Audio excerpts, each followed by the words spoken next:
Bom dia, igreja. Graça e paz. Muito bom. Estava cheio de criança lá hoje, estava dando uma força. Glória a Deus. Muito bom. Pessoal, antes da gente começar a palavra, eu queria falar um pouquinho, sobre essa ocasião tão especial, que a gente vai ter, não só na sexta, reforço o convite, vai ser uma bênção, as meninas, a Tainá, todo mundo que está preparando, está fazendo algo muito especial, para celebrar essa data que o Senhor permitiu que a gente rememorasse, não só na ceia, mas nessa data da Páscoa. Talvez seja a data mais importante do nosso calendário cristão. Lembrar o sacrifício daquilo que o Senhor fez por nós, e a consequência dessa grande salvação. Então, sexta vai ser feriado, então acho que o trânsito vai estar um pouco mais tranquilo, mas não deixem de estar juntos, se alguém precisar de carona para ir lá para a granja, nos avise, a gente vai ter um tempo muito especial e que seja uma preparação para outra festa que vai acontecer no sábado, que é o batismo.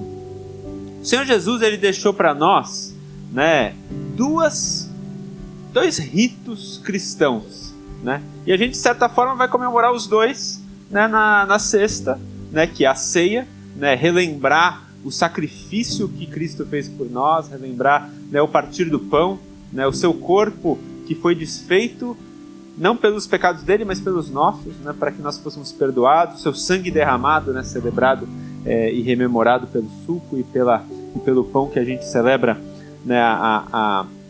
a ceia. E o segundo rito que o Senhor deixou para nós, ele é o batismo. E o batismo, ele é tão importante, mas ele é tão importante que até Jesus mesmo se submeteu a ele. Se você parar para pensar, se tinha alguém que, às vezes a gente pensa, poxa, mas eu preciso mesmo me batizar? Eu diria que sim. Se tem alguém que talvez fosse cogitar a possibilidade de não precisar, poderia ser ele. Mas ele mesmo o fez. E ali a gente vê essa passagem, que eu vou ler rapidinho com vocês, Mateus capítulo 3, versículo 13, diz o seguinte: Jesus foi da Galileia ao Rio Jordão para que João o batizasse. João, porém, tentou impedi-lo.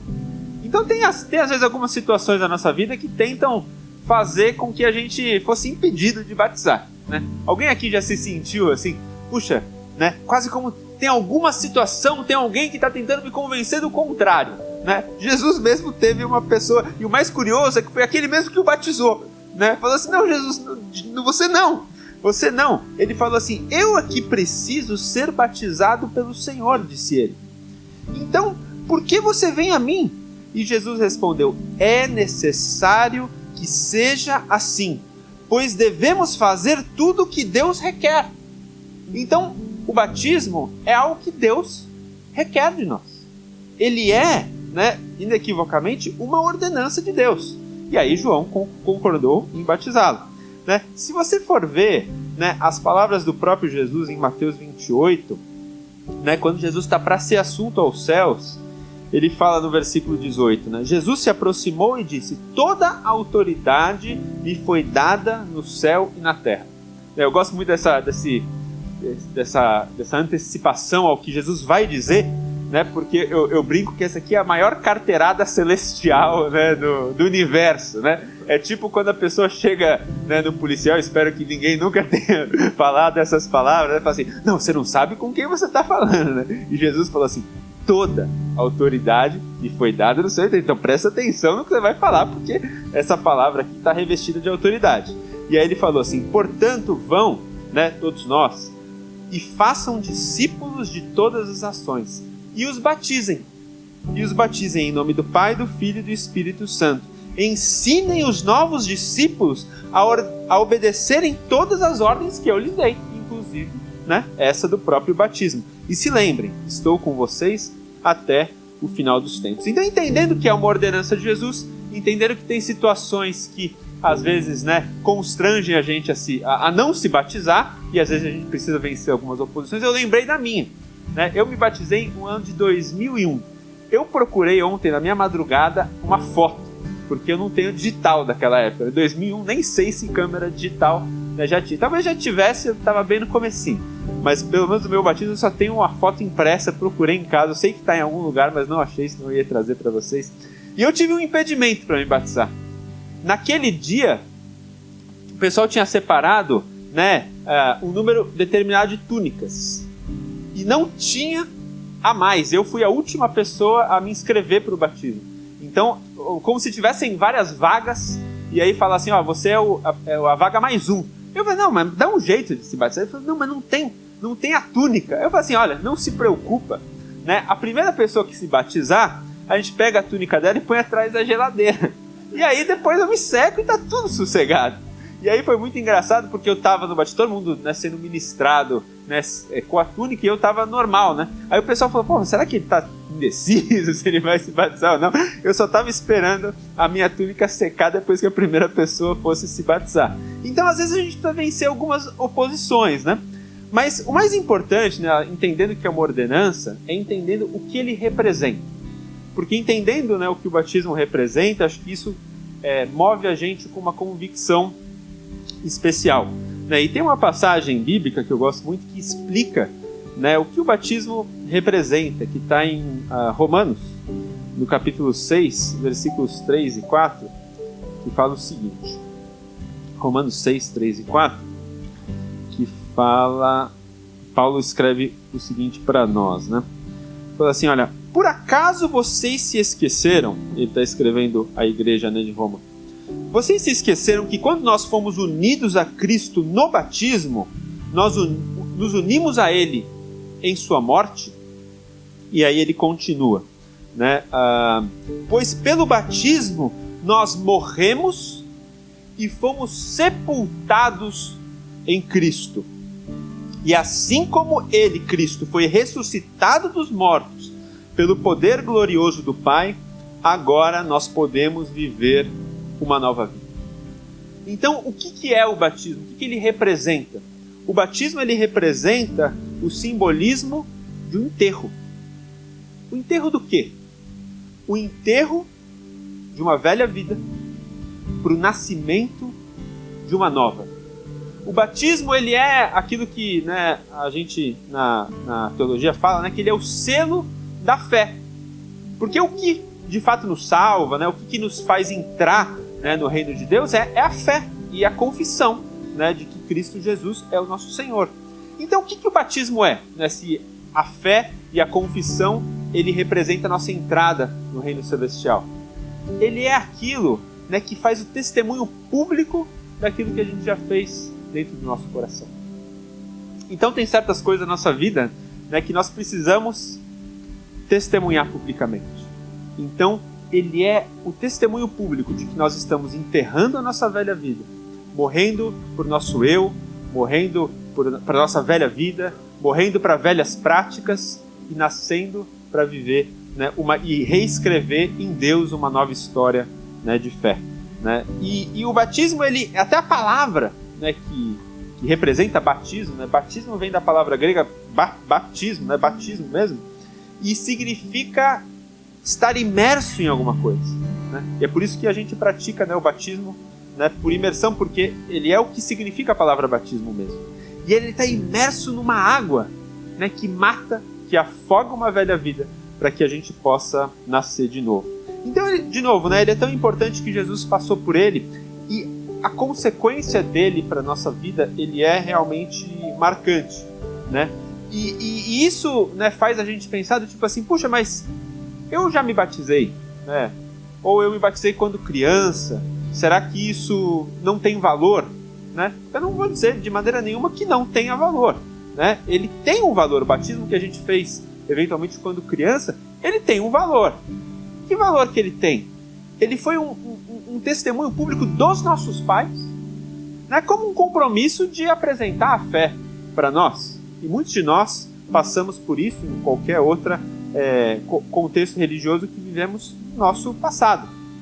Mas ele não foi uma decisão nossa, né? Porque o batismo ele é uma consequência da nossa fé, uma consequência da nossa convicção. Ele é um selo, né, da decisão e do passo que nós tomamos por Cristo.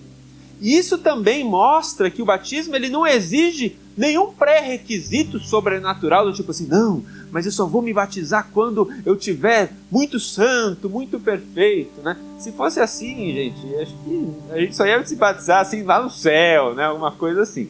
Então, assim, olha, se tem alguma coisa que o Senhor requer, né, de um candidato, né, ao batismo, é primeiro, que você creia. E que você tenha uma convicção pessoal, né? Que não seja a convicção de alguém, não seja a convicção de um pai, um mentor, mas seja a sua convicção. E que você esteja disposto, né, a viver essa nova aventura de fé, né? E a boa notícia é que vão ter, né, muitas consequências graciosas, né, da parte de Deus, da graça de Deus, né, para a nossa vida. Porque quando mesmo Jesus ele voltou, né, depois do batismo, diz em Mateus lá 3,16, enquanto Jesus saía da água, o céu se abriu e ele viu o Espírito Santo de Deus descer sobre ele no formato de uma pomba, e uma voz dos céus lhe disse: esse é o meu filho amado, que me dá grande alegria. Eu não creio que a gente já tenha vivido, né, tenha visto presencialmente nenhum dos batismos que a gente, né, assistiu, batizou, esteve presente, né, de fato, uma pomba corpórea, né, se manifestar assim. Mas todos esses elementos estavam em todos os batismos que a gente presenciou. O que eu quero dizer com isso? Em todos eles, houve um toque especial do Espírito Santo sobre a vida daqueles que tomaram essa decisão. E em todos eles, havia um testemunho público de uma alegria que vinha do céu, né? Se você não foi prestigiar um batismo, mesmo que você não vá se batizar nesse sábado, ou que você já tenha se batizado no passado e tal, eu encorajo você a ir, né, lá na igreja, e você vai, assim, é só o fato de você pisar lá, né, onde a gente vai fazer o batismo, que é lá na Granja, você já vai ter ido lá na sexta, o caminho já vai estar conhecido, você vai ver o clima. O clima do batismo, ele é um clima de alegria. E você sente isso quando você entra no ambiente. Por quê?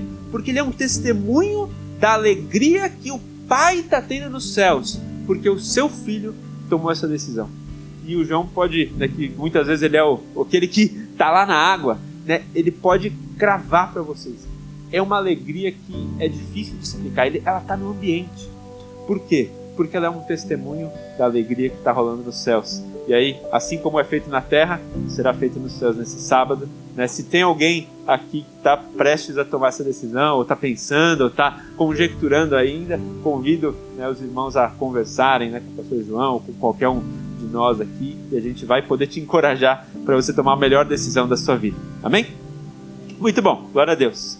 Vamos então agora à palavra, né? Não que eu não tenha falado da palavra ainda, mas vamos para a mensagem que a gente tem de hoje, né? Essa aqui foi importante, mas ela está nesse contexto aqui. Eu quero falar, irmãos, com vocês a respeito de um tema que é a resiliência.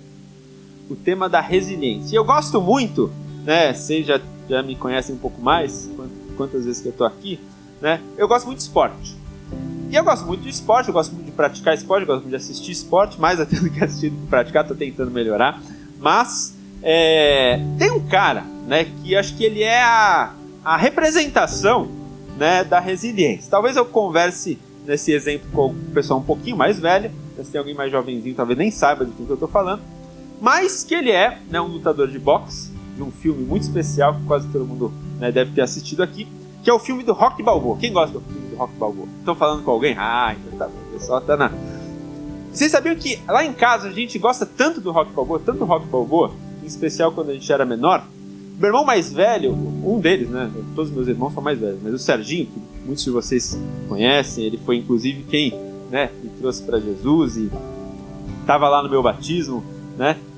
E ele hoje mora no Canadá, ele vira e mexe está aqui no Brasil, às vezes ele até prega na igreja quando ele vem. E ele gosta muito do Rocky Balboa, mas ele gosta tanto do Rocky Balboa, que o cachorro dele chama Rocky. E o meu irmão, ele mora lá no Canadá, bem pertinho, né, das nossos queridos Renatinha e Pedrão. Renatinha não tem nada, né? Mas a gente conhece ela desde que era criança, então também, Renato. eles moram bem perto da fronteira dos Estados Unidos, onde, né, se passa a história do rock, que é a Filadélfia. E o Serginho, ele teve um problema cardíaco, que Deus fez um grande milagre na vida dele, mas hoje ele não pode mais fazer o que ele gostava de fazer, que era fazer as corridas de longa distância. E hoje eu vou falar um pouquinho de corrida de longa distância, né? Inclusive a própria maratona. Tem alguém aqui que gosta de correr longas distâncias? Tem alguém aqui? Alguém já fez uma maratona? Olha, quantas? Uau! A Pri que não tá aqui porque eles lá nem falam, né? Maratona para eles é brincadeira. Então, isso é importante. Por quê? Porque só 0,1% da população brasileira, né, já correu uma maratona. Então, né, acho que a gente está bem representado aqui. A gente deve ter umas 100 pessoas, talvez um pouquinho mais. Então a gente está perto de 1% da nossa população. Estamos 10 vezes maior do que a proporção da população brasileira que fez a maratona. Glória a Deus. Né, se a Pri estivesse aqui, aí ia dobrar a estatística. Mas por que eu estou falando da maratona? Porque lá na Filadélfia, eles fazem a maratona do Rocky Balboa. E a maratona do Rocky Balboa, para quem viu o filme, termina na escadaria do Rocky Balboa. E a prática de todo mundo que faz a maratona é subir depois da maratona as escadas e tirar a tal da foto lá. E meu irmão fez várias vezes essa... agora está impedido, né, clinicamente, mas ele fez várias vezes... Porque assim, ele é apaixonado pelo rock. Mas por que a história, né, do rock ela é tão apaixonante assim?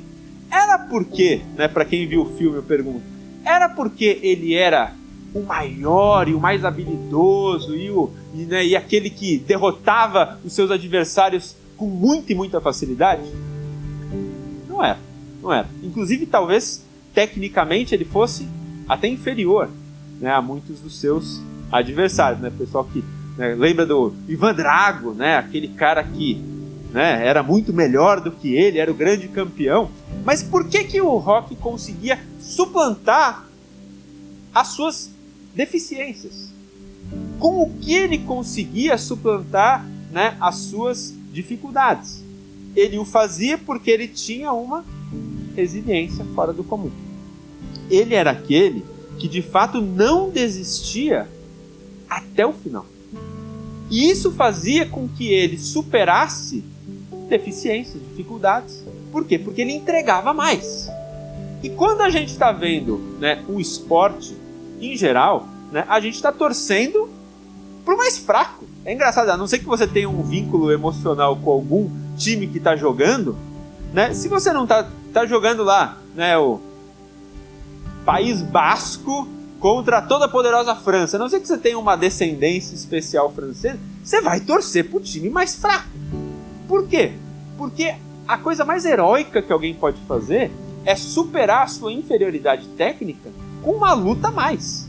E é muito legal a gente ver as pessoas que estão, né, andando uma milha extra.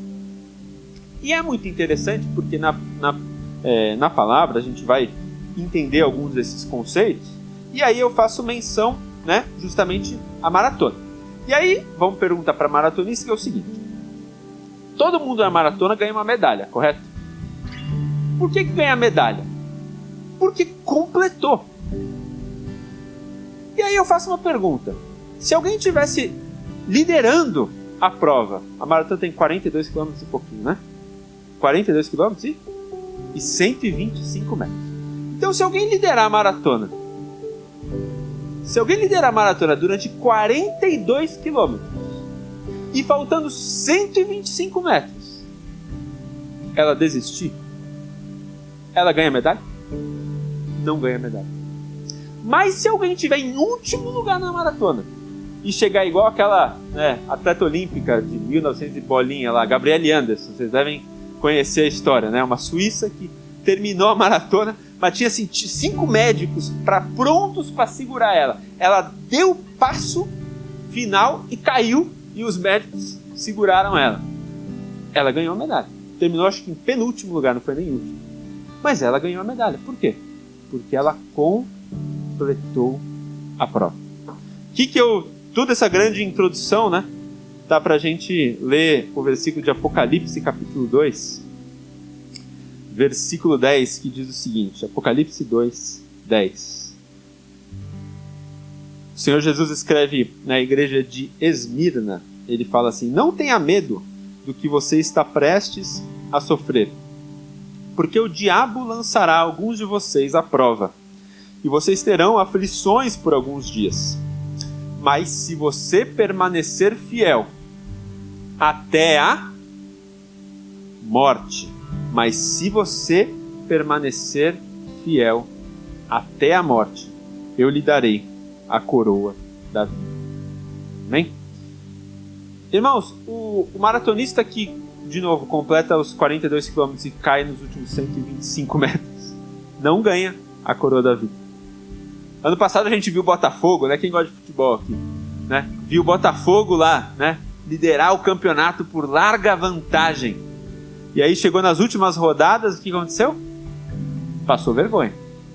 Passou vergonha. Por que a gente reforça esse ponto, né? Porque, irmãos, nós somos inconstantes. Nós somos, como humanos, né, muitas vezes propensos a desistir diante das dificuldades. Nós somos propensos a desistir diante, né, de adversários mais fortes do que nós. Nós somos facilmente levados, né, pelo espírito da inconstância. Mas nós precisamos entender, né, que a gente, primeiro, não está disputando, né, uma corrida de 100 metros, onde a gente precisa ganhar do amiguinho, né? Mas nós estamos disputando uma prova coletiva de resistência como igreja, onde nós precisamos chegar, né, até a vida eterna e correr a jornada da maratona cristã, né, da vida cristã, correr a jornada com Cristo, onde a gente seja um ao outro suporte, né, dos irmãos, para que a gente seja fiel até a morte. Porque não adianta nada chegar diante de Deus e falar assim: Deus, eu servi o Senhor intensamente durante os meus 110 anos de vida, mas no último ano eu dei uma desistida. Não, mas eu era diácono, eu era, meu Deus, obreiro, eu era um membro fiel, eu não faltava em uma reunião de oração durante os tempos em que eu fui fiel. Nesse último aninho aqui eu dei uma desviadela. Eu acho que a gente vai correr o risco, né? Em nome de Jesus não correrá, mas, né, se acontecesse isso, a gente poderia correr o risco de ser um maratonista que disputou a prova em primeiro lugar, mas falhou nos 125 metros finais. E nós precisamos vencer, né, a batalha da resiliência. Porque igual o Rocky Balboa, né, a gente vai tomar um soco aqui, né, um chute no estômago ali, se bem que o boxe não tem chute, mas enfim, né, a gente vai sofrer algumas adversidades, a gente vai se deparar com adversários fortes, a gente vai ser, né, psicologicamente testado, né, para que nós fôssemos desistir. Mas a gente tem um compromisso, né, com aquele que nos espera na linha de chegada, bem? De sermos fiéis até o fim e a gente poder receber de fato a coroa da vida. Tem um personagem bíblico que ele é o Rocky Balboa cristão, né? Ele é o cara que, né, muito promissor, né, na sua jornada. Ele é um cara que era muito bom, né, tecnicamente, espiritualmente, mas ele tomava umas pedradas na cabeça que, né, o fizeram testar, né, a sua resiliência. A gente vai navegar um pouquinho pelos Salmos hoje, contando a história, né, de um homem que foi imperfeito, de um homem que teve longe de ser, né, a pessoa que passa ilesa, tira 10 na prova, mas ele foi um cara que, mesmo diante de muitas dificuldades, ele não desistiu, que foi o rei Davi. Rei Davi, irmãos, ele é chamado de o homem segundo o coração de Deus, na palavra. E eu nunca imaginei, né, a gente nunca imaginaria que o homem segundo o coração de Deus, ele teria passado por tantas dificuldades, frutos de escolhas erradas dele mesmo, ao longo da sua vida. Para os que não conhecem, mas acho que a maioria dos nossos irmãos conhece, né, a história do rei Davi. Rei Davi foi um rei todo poderoso, um cara, né, que governou Israel, né, e levou Israel talvez o seu período de glória, né, maior e mais profunda. Mas ele foi um homem que, fruto de suas más escolhas, ele passou por muitos perrengues, muitas dificuldades. E muitas dessas dificuldades começam porque ele teve problemas na sua vida sexual, né? Ele adulterou sua esposa. Esse problema depois abriu, né, um problemaço na vida dele que levou ele a tomar loucuras como rei, né? Que levou ao assassinato do cara que ele tinha traído a esposa, né? Então, se tinha alguém que fez esse aí, né, tá longe de ser alguém segundo o coração de Deus aos olhos humanos. Mas o Senhor fala, ele foi um homem segundo o meu coração. De maneira nenhuma Deus está passando, né, o pano, como a gente fala, né, ou está, né, colocando por debaixo do tapete os problemas que ele fez. Mas nós vamos entender quais foram as armas do coração de Davi que o fizeram superar essas dificuldades, que agradaram o coração de Deus e que foram fundamentais para que ele conseguisse de fato chegar até o final. Porque diante dos problemas que ele teve, mas sim, 90% da população teria desistido no meio do caminho, para o mal. Mas ele, mesmo entendendo até o preço que ele ia pagar pelas suas decisões erradas, ele decidiu ser fiel. Ele pode ter falhado, mas todos nós vamos passar por falhas. Mas a decisão de permanecermos fiéis, mesmo diante de um passado, ela é muito importante para a gente conseguir chegar até o final. Então a gente vai aqui, né, ler alguns salmos e a gente vai entender algumas coisas que Davi teve como armas, como segredos, para que ele conseguisse vencer essa batalha da resiliência, né, e ele fosse aqui o nosso Rock Balboa cristão. E aí, irmãos, eu vou querer ler, em primeiro lugar, o Salmo, no capítulo 32, versículos 3 a 5. Os Salmos, eles são uma expressão, né, do coração do homem, né? São registros de orações, são registros de angústias, são registros de medos, de anseios, né? Eles são, né, uma inspiração para a nossa vida, para que a gente possa derramar o nosso coração diante do Pai, né? O nosso coração que é humano, o nosso coração que tem sentimentos, o nosso coração que tem falhas, né? E Davi, nos seus salmos, ele coloca, né, um pouco do seu caráter aqui, né? E que, de novo, né, longe de ter sido um homem perfeito, longe de ter sido alguém que nunca falhou, muito pelo contrário. Mas que segredos do coração dele, né, o fizeram permanecer fiel diante de tanta adversidade e fizeram ele chegar até o final. Salmo 32, versículos 3 a 5, fala assim: enquanto ele, Davi, escrevendo, todos os salmos que a gente vai ler são de Davi, né? Enquanto eu me recusei a confessar o meu pecado, o meu corpo definhou e eu gemia o dia inteiro. Dia e noite a tua mão pesava sobre mim. A minha força se evaporou como água no calor do verão. Mas finalmente eu confessei a ti todos os meus pecados e não escondi mais a minha culpa. E disse comigo: confessarei ao Senhor a minha rebeldia, e tu, ó Deus, perdoaste toda a minha culpa. Amém? Qual que é o contexto aqui, né, de Davi? Por que ele faz essa oração, né? Como a gente colocou, né, Davi, ele passou por uma grande tristeza na sua vida, que foi, né, a sua consequência do seu adultério com, né, a tal da Batseba. E Davi, ele tinha um segredo no coração dele. Que Davi, ele era um homem que ele rapidamente se arrependia. E guarda aí, né, esse rapidamente.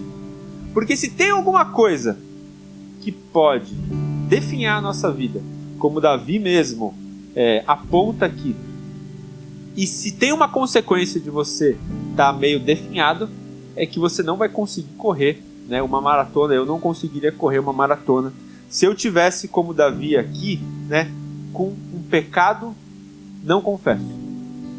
Davi, ele nunca negou o seu erro. Mas o segredo dele é que todas as vezes em que ele foi confrontado pelo Senhor, ele nunca se esquivou, ele nunca arrumou desculpas, e ele rapidamente se arrependeu. Davi, ele tem uma história de quando ele ainda está meio que cego por aquilo que ele tinha feito, né? Chega para ele o profeta de Israel, que era o profeta Natã. E Natã, ele consegue acessar o coração de Davi de uma maneira muito inteligente. Natã, certamente, se fosse hoje, ele ia ser um psicólogo assim, de mão cheia. Porque acho que o segredo dos psicólogos é conseguir fazer com que a gente consiga enxergar com os nossos olhos algo que a gente não consegue fazer. Mas porque muitas vezes ele traz, o conselheiro, o psicólogo, ele traz aquilo para uma nova perspectiva e faz a gente enxergar algo que a gente podia estar cego, mas às vezes na nossa perspectiva a gente consegue entender. E Natã traz para ele uma decisão real. Natã não veio falar que ele estava vindo ali para repreender Davi. Natã cria uma história, onde havia uma disputa entre um homem rico e um homem pobre, onde supostamente o homem rico queria oferecer um banquete para um convidado, e ao invés de matar uma das cordeiras do seu rebanho, ele vai lá, pega a única cordeira do pobrezinho, que tratava aquela cordeira como se fosse uma própria filha, e mata egoisticamente aquela cordeira, mata o homem e serve aquela cordeira para o seu banquete do seu convidado. E aí Davi imediatamente fala assim, olha, ele diante de rei, diante daquele que seria o juiz de Israel, diante daquele que seria aquele para julgar, ele fala assim, pô, esse homem aqui está condenado à morte. Isso aí foi inadmissível. E aí Natã fala assim, então, só para te avisar, esse cara aí é você, tá? Natã, ele traz a história para uma ótica onde Davi conseguia enxergar as suas próprias decisões, Então ele usa o reinado de Davi para fazer ele enxergar aquilo que ele não estava enxergando. E qual que é o detalhe aqui, Davi, ele não se justifica. Davi, ele não arruma desculpas. Davi, ele não culpa o presidente, o governador, o prefeito, não culpa os seus pais. Não fala assim, bem, meu pai, que também tinha traído a minha esposa e por isso. Não! Davi, ele simplesmente olha para Natã e fala assim, eu pequei contra o Senhor. E ele não só se arrepende, mas como ele faz isso rapidamente. E depois ele vem escrever aqui, o fato dele ter retido o seu pecado, ainda que ele tivesse cego diante daquela circunstância, ele consegue espiritualmente entender que o fato dele ter retido aquilo dentro dele fazia com que o corpo dele pagasse um preço alto pela angústia de não ter se arrependido. Então, isso nos faz rememorar a nossa vida nesse seguinte contexto, tipo assim, é claro que a gente não vai conseguir correr uma maratona se a gente tiver com o osso definhado. Ninguém que está ressequido, o cara para estar correndo, ele precisa estar preparado. Espiritualmente também, porque se nós retermos as nossas confissões, se nós deixarmos para amanhã a confissão e a resolução de um conflito familiar, de uma situação no casamento, tudo aquilo que a gente vai estendendo para resolver dentro da nossa vida, acaba por ser algo que vai espiritualmente nos consumindo. E isso em algum momento pode ser um trigger, pode ser um gatilho para que a gente desista da nossa caminhada.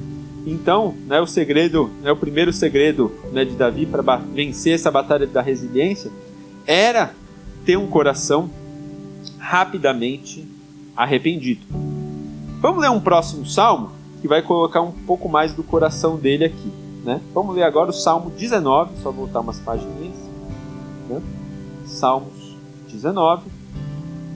Nós vamos ler o versículo 7 a 8. Então, se você voltar umas pagininhas, você vai ler lá Davi escrevendo que a lei do Senhor, ela é perfeita e ela revigora a alma. Os decretos do Senhor são dignos de confiança e dão sabedoria para os ingênuos. Os preceitos do Senhor são justos e alegram o coração. Os mandamentos do Senhor são límpidos iluminam a nossa vida. Amém? Qual que é o segredo, né, que Davi tinha aqui, né, para vencer essa batalha da resiliência, para ser o nosso rock cristão, né? Ele tinha um relacionamento vivo com a palavra. E aqui eu faço uma analogia, né, que a própria Bíblia nos traz, né, que a palavra é aquilo que nos hidrata, né? A palavra é aquilo que nos revigora. A palavra é aquilo que nos limpa, né? A palavra é aquilo que ilumina, né, o nosso coração. A palavra de Deus, né, na Bíblia, ela é comparada a duas coisas, né? Tem duas figuras de comparação principais, né, com a palavra. Uma delas é com a água, né? E aí, até para representar bem aqui, vou me hidratar.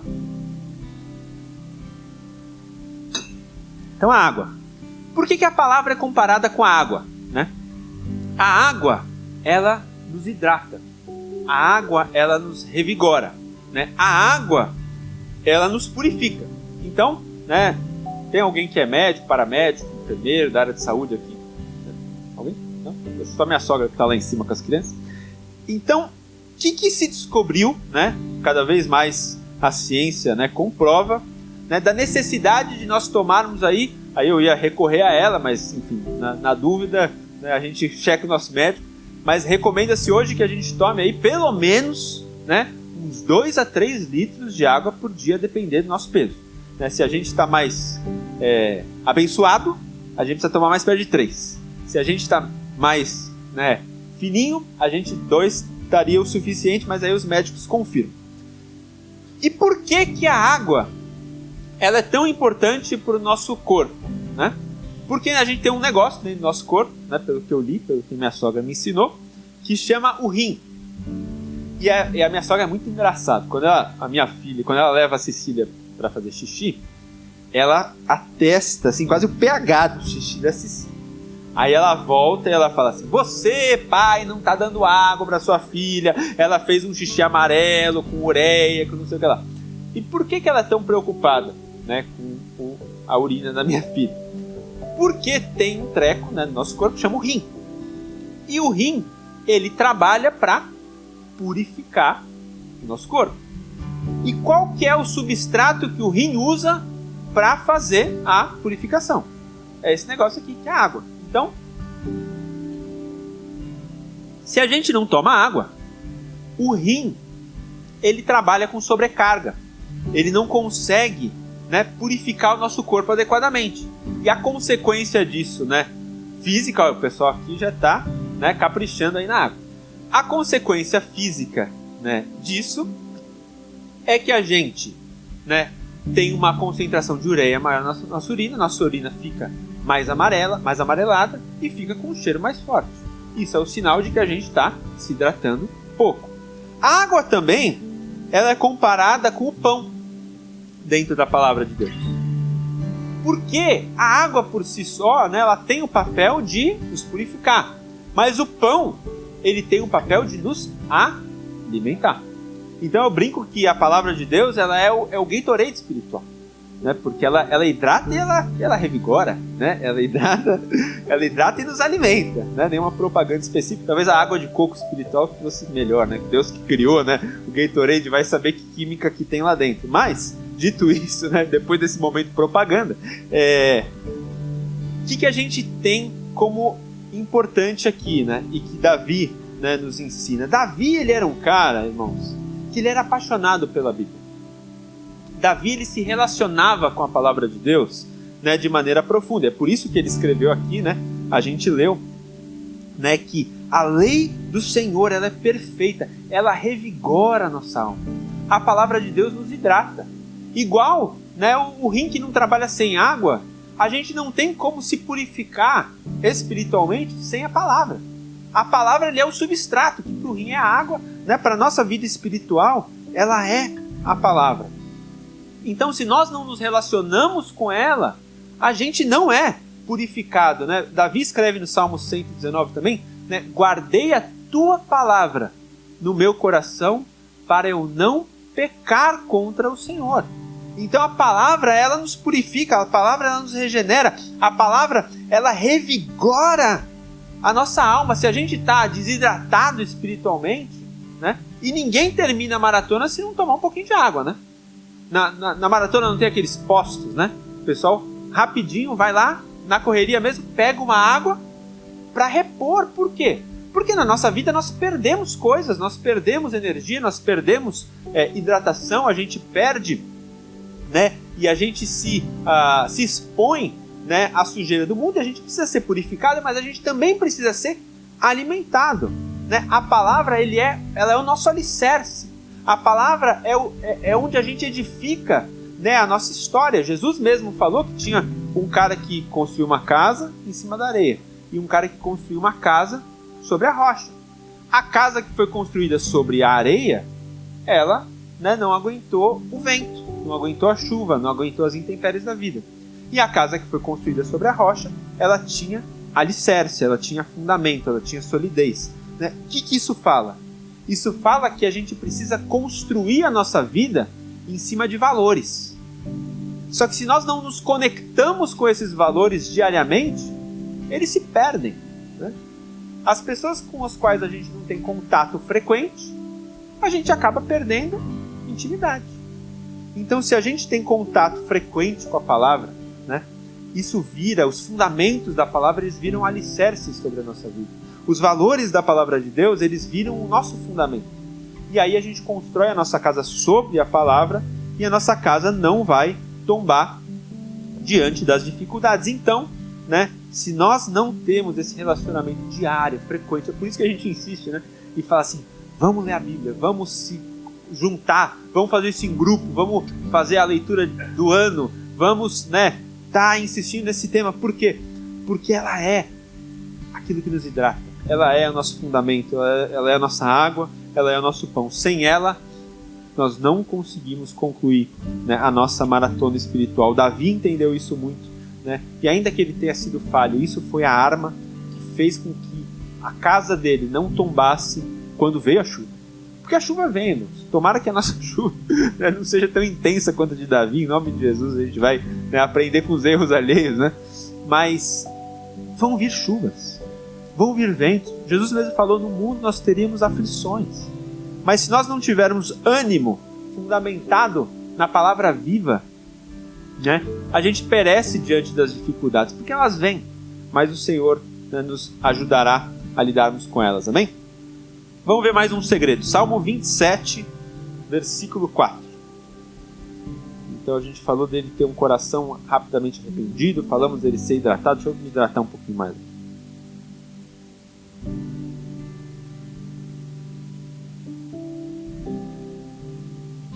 Salmo 27, versículo 4 diz o seguinte: a única coisa que eu peço ao Senhor, né? O meu maior desejo. Eu gosto desse negócio, né? Como se Davi não tivesse pedido nada para Deus, né? Aí ele fala assim, a única coisa que eu peço, né, ao Senhor. Às vezes a gente é exagerado, né, na nossa linguagem, eu acho isso muito legal. Mas por que eu estou ressaltando isso? Né, de novo, pela importância. Não é que Davi não tenha pedido outras coisas para Deus, ele pediu e um monte de coisas. Os salmos estão aí registrados. Mas se tem algo que era importante, né, se tem uma única coisa, né, que ele poderia pedir acima de todas as outras, é o seu maior desejo, que é o quê? Que é morar na casa do Senhor todos os dias da minha vida, para contemplar a beleza do Senhor e meditar no seu templo. Amém? Se tem uma única coisa que Davi queria, era ter um relacionamento com a casa de Deus. Era morar na igreja do Senhor. Né? Não que a gente precisa trazer um colchão, né, do próximo culto e passar aqui a semana, né? Mas Davi está falando sobre onde ele fincou as suas raízes, né? Já que minha sogra veio hoje, né, eu vou citá-la de novo. Minha sogra tem uns matos, né? Lá ela tem uma terra onde ela tem uns matos. E aí outro dia eu estava andando nesse mato lá dela, e eu tropecei. E eu fui vendo que eu tropecei, eu vi que tinha um toco. Um toco de madeira mesmo, na grama, né? Um toco, nem era tão grosso, assim, ele era meu filho. Aí eu falei assim, pronto, né, vou arrancar o toco, né. Aí eu levantei e puxei o negócio, mas assim, eu quase rebentei uma hérnia, assim, de disco. Mas o negócio não saía mais de jeito nenhum. Mas não tinha jeito, força que eu fizesse de chamar o Rock Balboa lá para me ajudar, não ia conseguir arrancar aquele toco. E por que o toco não poderia ser arrancado mesmo ele sendo tão pequeno? Aquele toco, ele estava fixo mesmo, estava preso, porque ele tinha muita raiz. Mas ele tinha muita raiz, mas muita raiz. Outro dia, né, meu pai, nessas chuvas, né, que deram no final do ano passado, né, esse final de semana estava prometendo mais forte, graças a Deus. Graças a Deus não parece que não vai ser tão forte, pelo menos em São Paulo, né? No Rio tá feia a coisa. Mas no final do ano passado, vocês lembram que deu aquela chuva lá, que a gente não teve nem culto, né, porque não teve energia. Meu pai, no meio daquela chuva, ele me mandou um vídeo. E eu devia ter trazido. No prédio do meu pai mora no 9º andar. O prédio do meu pai é muito antigo. Ele tem, sei lá, mais de 60 anos o prédio. E antes do prédio ser construído, né, tinha uma casa. E a casa, que era o terreno onde hoje é o prédio do meu pai, tinham vários pinheiros na frente.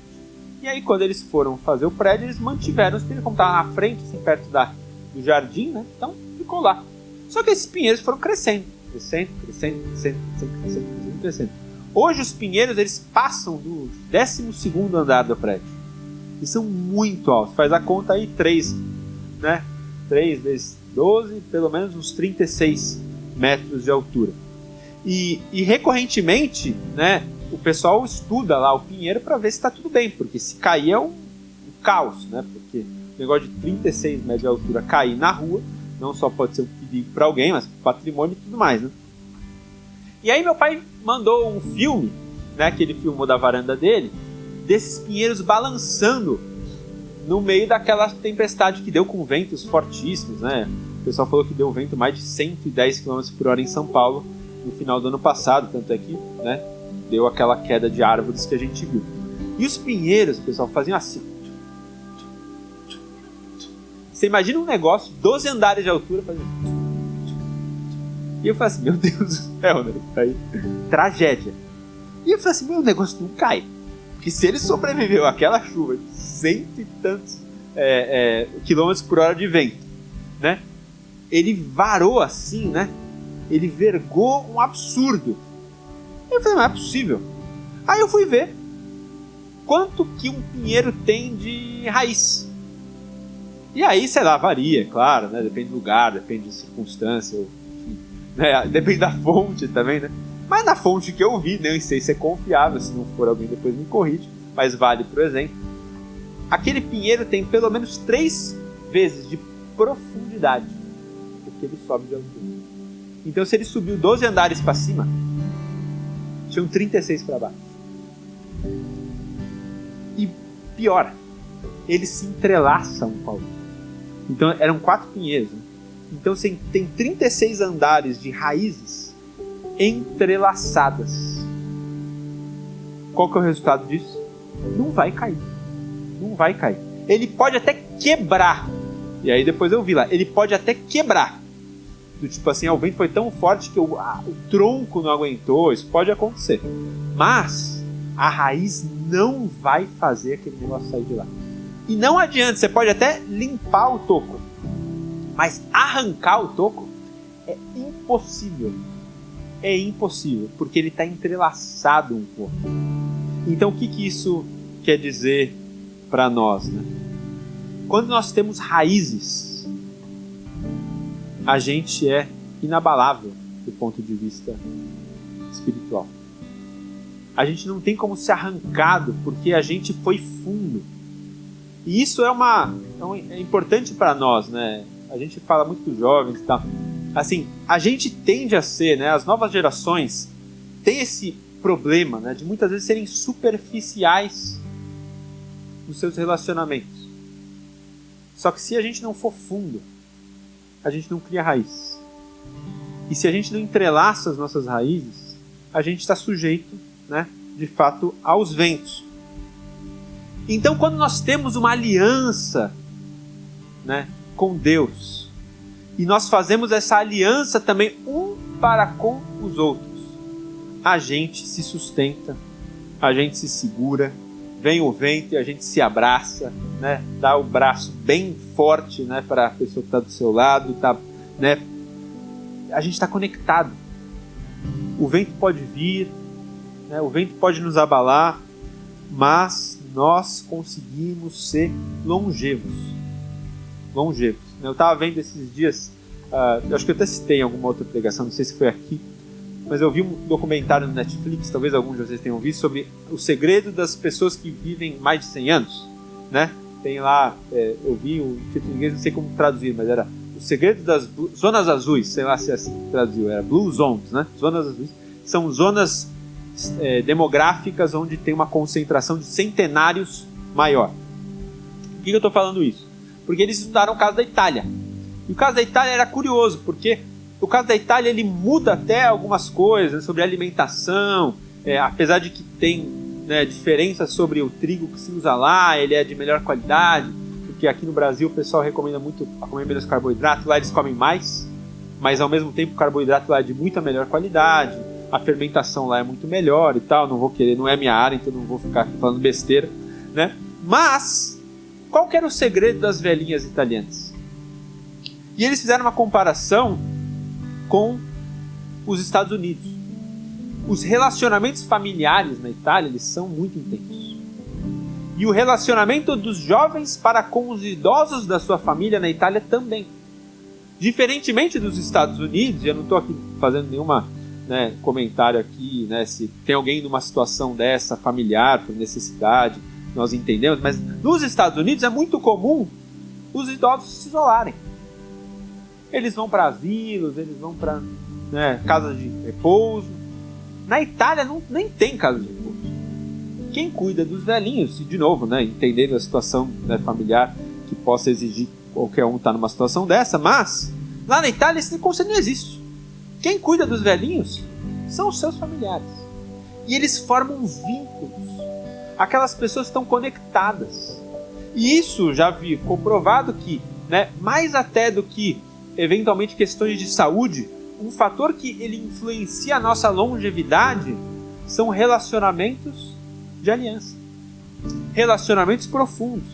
Relacionamentos familiares, relacionamentos dentro da igreja, que fazem com que a gente não desista, não pereça, vem o vento e a gente está lá igual o Pinheirinho na casa do meu pai, pode balançar, mas não vai cair, amém?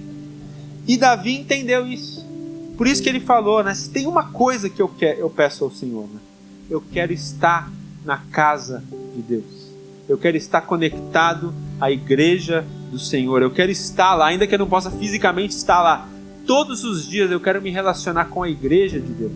E a igreja de Deus não são as 4 paredes que compõem essa casa, esse templo. A igreja de Deus somos nós, que fazemos parte dessa comunidade. Então, se nós nos relacionamos com a nossa comunidade, nós ganhamos a longevidade. Amém? Vamos até os 120, 130, né? Dona Antônia está aí para nos estimular a vivermos uma vida saudável, né? O Will cuida bem dela, né, Will?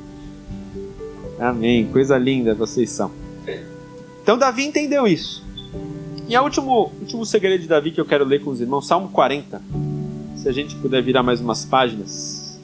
Então, coração que rapidamente se arrependia, né? A hidratação e a alimentação pela palavra de Deus, sua conexão profunda com as raízes, né?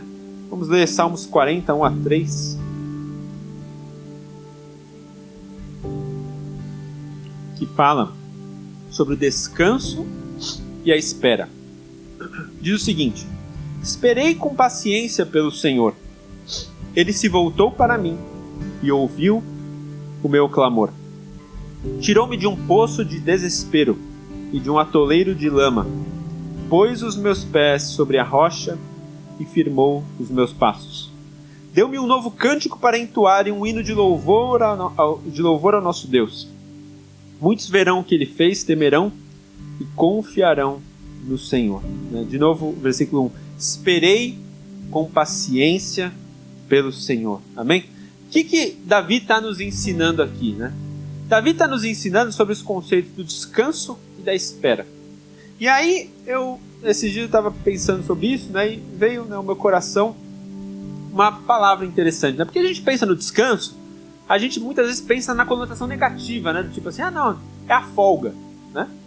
Só que o descanso, e essa foi o insight que o Espírito Santo creio trouxe para mim, ele falou assim, o descanso, ele não é a ausência do trabalho. O descanso é a preparação para o trabalho. E por que o descanso é a preparação para o trabalho e não é a ausência do trabalho? Porque o maratonista, ele não está descansando, ele está correndo. Só que é impossível correr uma maratona se o cara não tiver descansado. Se ele não dormir direito, se ele dormir lá, igual às vezes a gente faz, né? 5 horas, 4 horas. Se a gente não descansa, a gente não se revigora.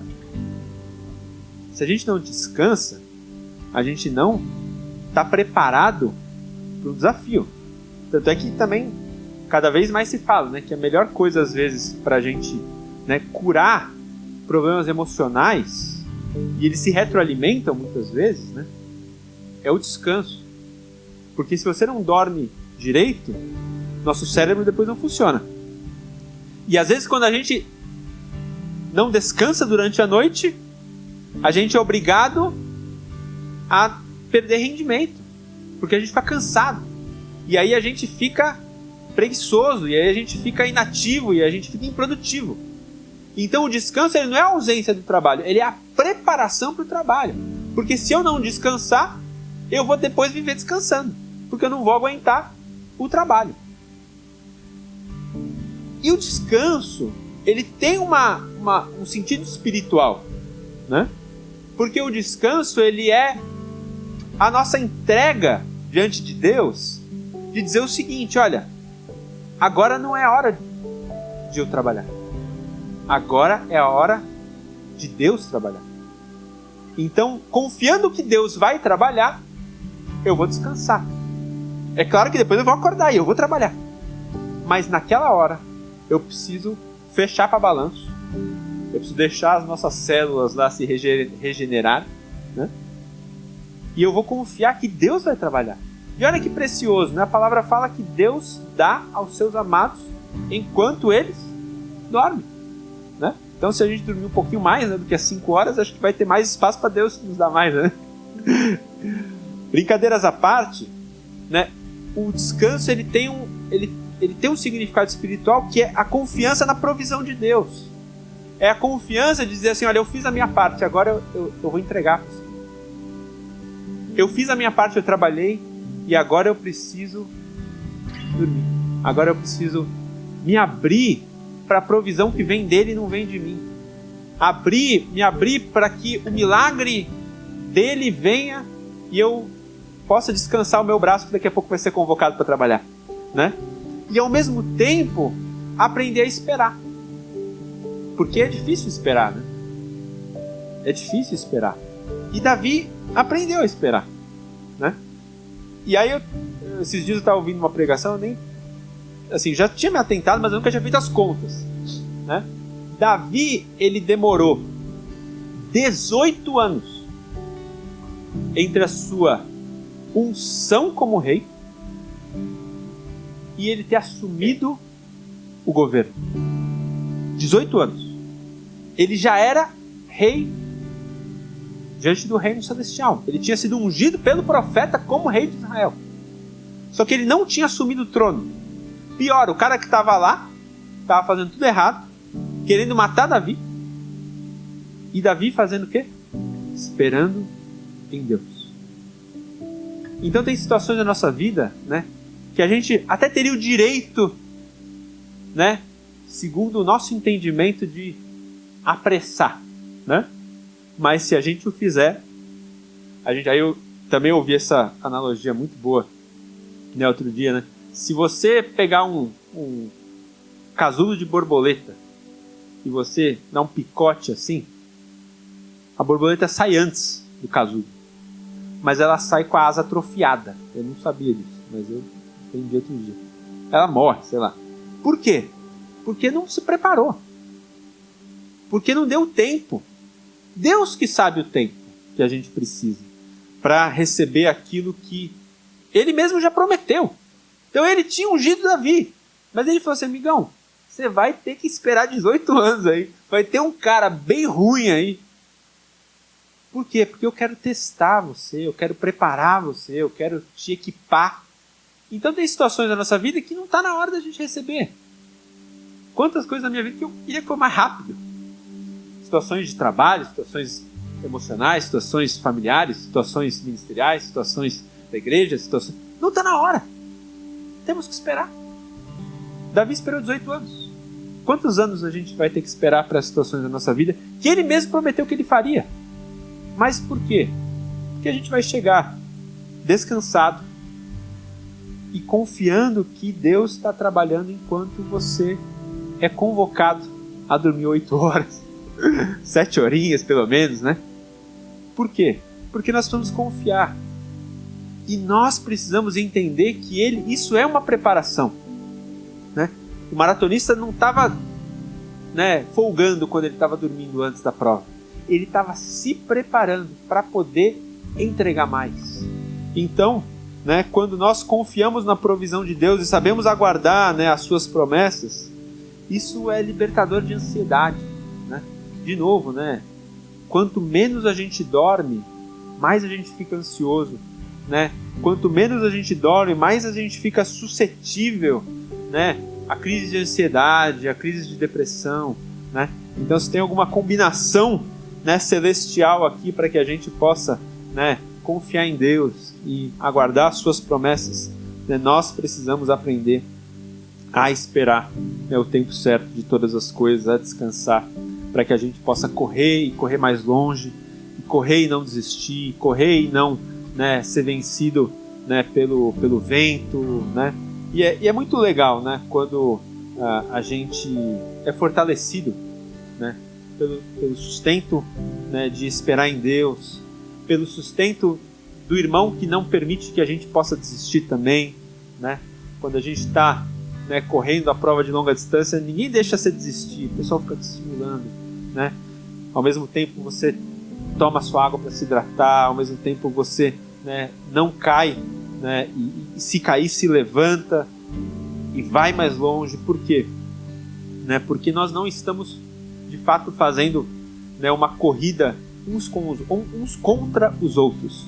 Nós estamos correndo com os outros para chegar no nosso alvo, amém? E eu estou finalizando, até se o pessoal do louvor quiser já se preparando aqui, que a gente já vai prosseguir para encerrar. Eu vou ler só rapidinho o último salmo de Davi, que ele fecha isso tudo. A gente vai já ler, se você quiser se preparar, se você estiver mais ansioso, o Salmo 51. Salmo 51, ele é exatamente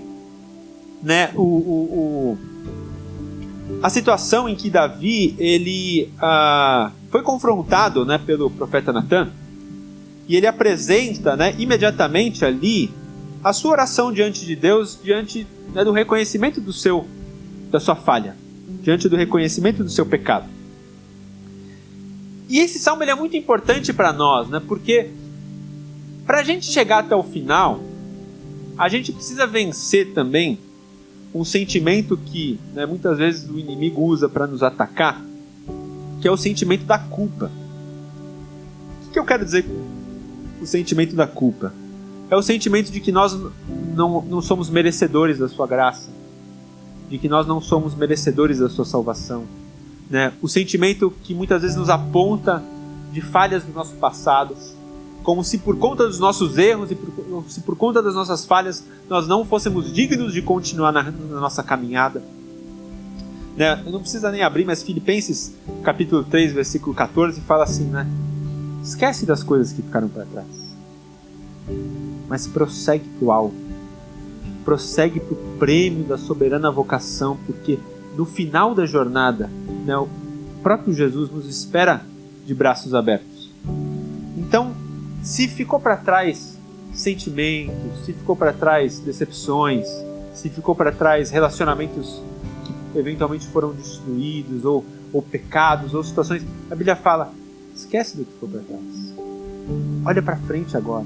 Né? Olha para o alvo, olha para Jesus. E Davi, ele precisou certamente, né, viver isso. Porque é claro que Davi lidou com consequências de erros e coisas que não dá para você fugir, do tipo assim, eventualmente coisas que você plantou e que você vai ter que colher.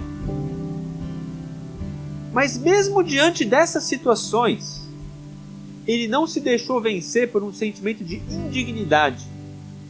Não que nós sejamos muito especiais por nós mesmos, porque de novo, tudo é fruto da graça do Pai. Mas nós somos chamados de filhos e ninguém aqui fez algo de muito especial para nascer filho dos seus pais.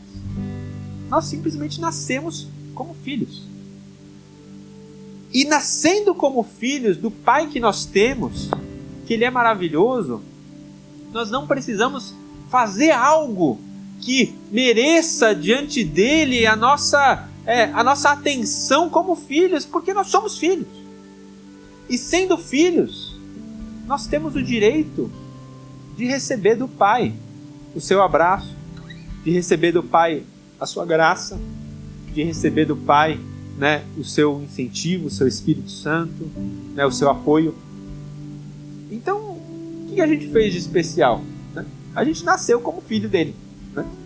E nascendo como filho dele, nós vamos olhar para o Pai. Né? E Davi olhou para o Pai. E aí, eu vou fechar aqui, né? Eu gosto muito quando a gente lê a palavra em espírito de oração, né?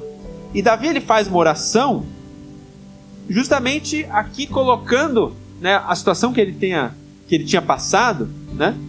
E eu queria que a gente se colocasse, né, ali nessa passagem e a gente lesse, né, de fato nós vamos fazer a leitura e aí a gente vai encerrar esse salmo juntos como uma oração de fato. E eu vou mudar aqui algumas palavras, não mudando o sentido bíblico, mas entendendo que isso aqui é a nossa oração de hoje. Isso aqui é a nossa entrega do tipo assim, Pai, eu quero chegar até o final. Eu não mereço, não importa o que ficou para trás. Tudo que eu peço, Pai, é que você me perdoa e você me ajude para que eu chegue até o final. Então vamos ler juntos em oração, né? Vamos orar juntos esse salmo, né? Quando Davi fala assim, Pai, tem misericórdia de mim, por causa do teu amor, Senhor. Por causa da tua grande compaixão, Pai, apaga as manchas da nossa rebeldia. Lava-nos, Pai, de nossa culpa. Purifica-nos, Senhor, do nosso pecado. Porque nós reconhecemos diante de Ti, Pai, a nossa rebeldia. O pecado que nós vamos deixar para trás, mas que por vezes eles acabam nos perseguindo, Senhor. Porque nós reconhecemos que pecamos contra Ti, Pai. Somente contra Ti fizemos o que é mal aos Teus olhos. Por isso, Pai, tem razão no que dizes. E é justo o Teu julgamento contra nós. Porque nós somos pecadores, Senhor, desde que nascemos, desde que nossa mãe nos concebeu. Mas Tu, Senhor, desejas a verdade no Teu íntimo e no coração, Senhor. Me mostra, me revela, nos revela, Senhor, o caminho da sabedoria. Purifica-nos, Senhor, da nossa impureza e nós vamos ficar limpos, Pai. Lava-nos, Pai, de forma que fiquemos mais alvos do que a neve. Devolva-nos, Senhor, a alegria, a felicidade. O Senhor permitiu, Pai, que nós nos quebrássemos, mas permite, Senhor, agora que nós nos alegremos outra vez, Pai. Não olhes, Pai, para nós segundo os nossos pecados, Pai, mas remove do nosso coração as manchas, Senhor, da nossa culpa. Nós Te pedimos, Pai, cria, Senhor, em nós um coração puro, Senhor. Renova, Senhor, dentro de nós um espírito inabalável, Pai. Nós queremos, Senhor, sermos inabaláveis. não desistirmos, avançarmos até o fim, chegarmos à linha de chegada, Pai. Não expulse-nos, Pai, da Tua presença e não retires de nós, Senhor, o Teu Espírito Santo. Restaura, Senhor, em nós a alegria, Senhor. A alegria da Tua salvação e nos torna, Senhor, dispostos a Te obedecer, Pai. E então, Pai, nós seguiremos o Teu exemplo e ensinaremos os Teus caminhos, Pai, àqueles que também estão rebeldes, para que eles possam se voltar para Ti, Pai. Perdoa-nos, Pai, pelo sangue derramado, ó Deus da nossa salvação. E nós com alegria anunciaremos a Tua justiça e a Tua salvação, Senhor. Abre, Senhor, os nossos lábios, Pai, para que a nossa boca Te louve como nós faremos agora, Pai. Porque o Senhor não deseja sacrifícios, Pai. Do contrário, nós Te ofereceríamos.